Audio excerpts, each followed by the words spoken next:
ဘယ်လိုကံတရားတွေကြောင့်ငါဘဝပြည့်စည်ခဲ့ရလဲငါဟာဘာကိုမှမလုပ်ဆောင်နိုင်ခဲ့ဘူး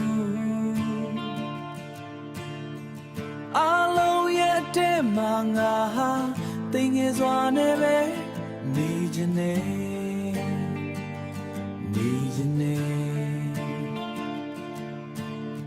ဘဝကိုစိတ်ကူးလေးနဲ့ပျော်နေတယ်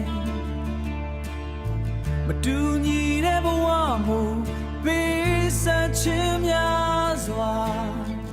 ဒီဝကြွေးများကြည်ပါစေတော့ငါဟာမင်းတို့နဲ့အဝေးမှာတယောက်တည်း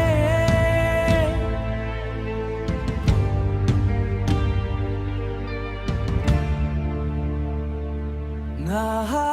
အလုံးရဲ့အဝေးမှာတယောက်တည်းအချိန်တွေသာကြာလာတဲ့အများမင်းငါကိုရင်မြေချခွဲခွာလို့သွားတော့မလား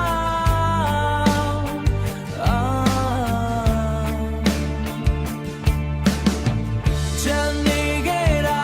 ငါတယောက်တည်းရှေ့ဆက်ဖို့ရအင်အားလည်းမရှိ